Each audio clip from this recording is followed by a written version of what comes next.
Hello everyone, welcome back to my YouTube channel. In today's video, we will discuss about Mary Shelley's life and about her works. Her lifespan was 1759 to 1851 and her full name was Mary Wollstonecraft Shelley. उनका birth हुआ था 13 अगस्त 1797 Somer town London में और death हुई थी 1 Feb 1851 Chester square London में. And her husband's name was Percy Bysshe Shelley and her father's name was William Godwin, who was a political philosopher and he is literary genius. और Mary Shelley की mother का name था Mary Wollstonecraft. She was philosopher and feminist and she wrote a feminist book a vindication of the right of womens in which she mentions the rights of women. But she died less than a month after giving birth to her. तो Mary Shelley के birth के एक month के बाद ही उनकी death हो गई थी. So Mary Shelley raised by her father who provide her rich education encouraging her to write her on political theories. तो जैसे कि मैरी शेली के फादर विलियम गॉडविन एक लिटरेरी राइटर्स और पॉलिटिकल फिलोसोफर थे, तो वो मैरी शेली को भी इनकरेज करते थे उसकी खुद की पॉलिटिकल थ्योरीज लिखने के लिए. So when she was 4, her father married a neighbor with whom Shelley came to have a trouble. तो जब मैरी शेली ओनली 4 years की थी तो उसके फादर ने अपनी एक नेबर के साथ शादी कर ली थी जिसके साथ कि मैरी शेली के रिलेशन इतने अच्छे नहीं थे. In 1814, she began a romance with one of her father's political followers, P.B. Shelley, was already married to Harriet. तो 1814 में जो मैरी शेली थी उसके फादर के एक पॉलिटिकल फॉलोअर्स थे पी.बी. शेली, उसके साथ लव अफेयर स्टार्ट हो गया था. पर पी.बी. शेली ऑलरेडी मैरिड थे विद हैरियट. तो during the same year she eloped with him and traveled to Europe. तो दोनों भागकर यूरोप चले जाते हैं and her father refused to talk to her because of this action. इस वजह से उसके फादर उससे बात करना बंद कर देते हैं. But there they faced financial issues and they lost their first daughter who was born prematurely. And when their financial condition improved, then Mary Shelley gave birth to son William. Then they married in late 1816 after the suicide of P.B. Shelley's first wife Harriet. तो 1816 में दोनों शादी कर लेते हैं जब PB. शेली की जो फर्स्ट वाइफ थी हैरियट वो सुसाइड कर लेती है डूबकर. In 1817 she gave birth to a daughter Clara. And she lost both of her children and the only child who survived was Percy Florence Shelley. In 1816, they spent a summer with Lord Byron, John William Poetry and Claire Claremont near Geneva, Switzerland, where Shelley conceived the idea of Frankenstein. तो 1816 में अपनी शादी के बाद ये दोनों summer vacation पे गए थे with Lord Byron, John William and Claire Clairmont. ये जो क्लेयर क्लैरमोंट थी ये मैरी शेली की स्टेप सिस्टर थी और लॉर्ड बायरन की मिस्ट्रेस थी. तो मैरी शेली ने जो अपना फ्रैंकस्टीन नॉवल लिखा था उसके लिए उसको यहीं से आइडिया मिला था क्योंकि यहाँ पे उसने बहुत सारे टेक्स्ट रीड किए क्योंकि वो बहुत सारे राइटर्स के साथ थे यहाँ पे, तो यहीं से उन्हें अपने नॉवल के लिए गोथिक आइडिया मिला था. So she wrote gothic novel and she edit and promote work of her husband PB. Shelley. Because in 1822 her husband drowned when he sailing. His boat sank during a storm near Viaggio. तो 1822 में जो PB. शेली जब selling कर रहे थे तो उनकी boat सैंक कर गई थी, डूब गई थी उनकी बोट, जिस वजह से उनकी डेथ हो गई थी.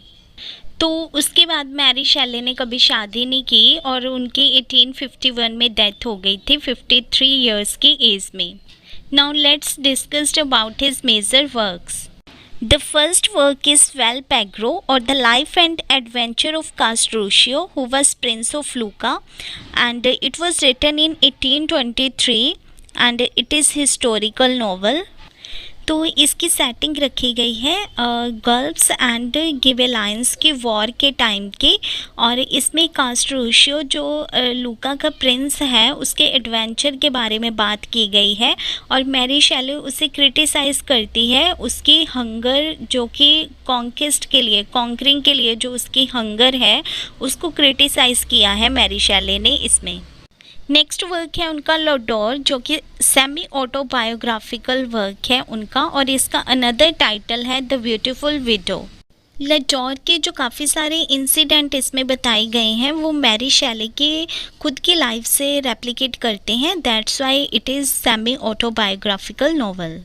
नेक्स्ट उनका मोस्ट इम्पॉर्टेंट वर्क फ्रैंकस्टीन और द मॉडर्न प्रोमेथ्यूस 1818 में ये पब्लिश्ड हुआ था, and it is epistolary novel. Epistolary means जो नॉवल लेटर्स के फॉर्म में लिखा जाए, मीन टू से जो एक करेक्टर है वो दूसरे करेक्टर को लेटर लिख रहा होता है, तो इसमें जो लेटर होता है वही नॉवल होता है।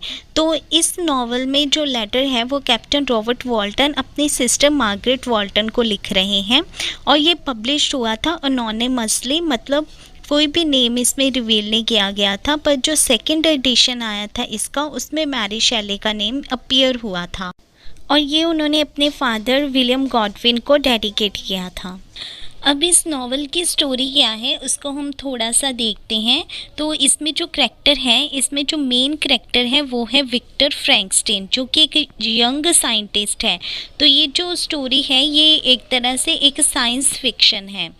तो जो विक्टर फ्रैंकस्टीन है उसका ब्रदर है विलियम, और फ्रेंड है उसका हेनरी, और उसकी फियांसी है एलिजाबेथ, और Naini Justin. Naini means care taker, जो कि इनके फादर ने विक्टर और विलियम फ्रैंकस्टीन के लिए केयर टेकर रखी थी। Now what happen in story, इसमें एक कैप्टन रॉबर्ट वॉल्टन है जो कि एक फील्ड राइटर है, मतलब वो राइटर थे पर वो अच्छे राइटर नहीं बन पाए, तो वो अब नॉर्थ को एक्सप्लोर करने के लिए सेल करते हैं।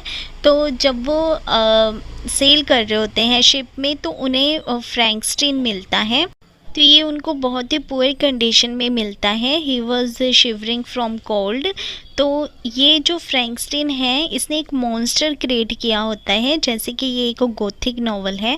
तो जो ये स्टोरी फ्रैंकस्टीन कैप्टन रॉबर्ट वॉल्टन को बताता है, ये उसको लेटर के फॉर्म में अपनी सिस्टर को लिखते हैं। अब इस स्टोरी में क्या है कि जब वॉल्टन फ्रैंकस्टीन को मिलते हैं तो वो बहुत ही बुरी हालत में होता है, तो वो उसको नर्स करते हैं, अपनी शिप में बिठाते हैं। तो फ्रैंकस्टीन वॉल्टन को अपनी स्टोरी बताता है कि कैसे उसने एक मॉन्स्टर क्रिएट किया। उसने बहुत सारे डेड बॉडीज़ के पार्ट इकट्ठे करके उनको स्टिच करके उसमें जान डाली, तो वो एक इंसान ना बन के एक मॉन्स्टर बन गया, जिससे कि जो फ्रैंकस्टीन खुद ही डर जाते हैं और उसको छोड़ के भाग जाते हैं। तो अब मॉन्स्टर क्या करता है, वो विक्टर फ्रैंकस्टीन के ब्रदर विलियम को मार देता है, और इसका सारा ब्लेम जस्टिन के ऊपर आ जाता है जो नैनी है, और उसको एग्जीक्यूट कर दिया जाता है, और बाद में वो भी मर जाती है। तो अब जब विलियम और जस्टिन जो है दोनों मर चुके हैं, तो बाद में जो मॉन्स्टर है वो फ्रैंकस्टीन से बेग करता है, उसको कहता है कि मेरे लिए एक वाइफ बनाओ। तो फ्रैंकस्टीन पहले तो एग्री हो जाता है, पर बाद में उसे डिस्ट्रॉय कर देता है उसको बना के। तो इस पर जो फ्रैंकस्टीन है उसको बहुत गुस्सा आता है, वो उसको कहता है कि मैं तुमसे रिवेंज लूँगा जब तुम शादी करोगे, क्योंकि तुमने मेरी वाइफ को डिस्ट्रॉय कर दिया है। तो अब जब फ्रैंकस्टीन एलिजाबेथ से शादी करता है तो जो मॉन्स्टर है वो एलिजाबेथ का भी मर्डर कर देता है, जिससे कि फ्रैंकस्टीन के फादर की भी ग्रेव में मौत हो जाती है। तो अब फ्रैंकस्टीन के ऑलमोस्ट सभी रिलेटिव्स की डेथ हो चुकी है, और जो उसका फ्रेंड था हेनरी वो भी बहुत बुरी पोजीशन में मिलता है, जिसका कि ब्लेम फ्रैंकस्टीन के ऊपर आता है। तो लास्ट में जब फ्रैंकस्टीन अपनी स्टोरी कंप्लीट करता है, जो वो वॉल्टन को बता रहा होता है, तो फ्रैंकस्टीन की भी डेथ हो जाती है, वो भी मर जाता है, क्योंकि वो पहले बहुत बुरी कंडीशन में मिलता है वॉल्टन को। तो जब फ्रैंकस्टीन भी मर जाता है तो जो वॉल्टन है वो कहते हैं कि अब मैं जाके रूम में उस मॉन्स्टर को देखता हूँ। जो फ्रैंकस्टीन ने बनाया था। तो जब वो जाके उसे देखता है तो जो मॉन्स्टर होता है वो रो रहा होता है, क्योंकि जो फ्रैंकस्टीन होता है जिसने उसे बनाया होता है वो भी मर गया होता है, तो जो मॉन्स्टर है वो भी ग्रीफ में बाद में मर जाता है। नेक्स्ट वर्क है उनका history of a 6 weeks tour, जो कि 1817 में पब्लिश हुआ। दैन मैथिल्डा 1819 में पब्लिश हुआ ये, और ये एक नोवेला है, एक शॉर्ट नॉवल जिसको बोलते हैं, and it's about a father's incestuous love for his daughter. तो इसमें उन्होंने अपने फादर का जो उसके लिए लव था उसके बारे में लिखा है।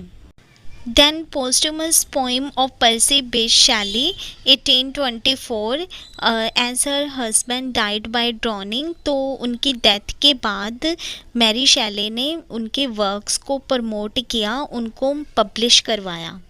The Last Man 1826, it is novel about the destruction of the world by a plague as narrated by the last man left, who is Valley, and the novel is inspired by Valley's reign of empires. Her next work is The Fortune of Perkin Warbeck 1824, Lodore 1835, Faulkner 1837, The Poetical Works of Percy Bysshe Shelley 1839, Contribution to the Lives of the Most Eminent Literary and Scientific Men 1835 to 39, part of Lardner's Cabinet Cyclopedia, and Rambles in Germany and Italy in 1840, 1842, 1843 and 1844. So this is all about Mary Shelley's life and about her works. If you like my video, please subscribe my channel. Thank you.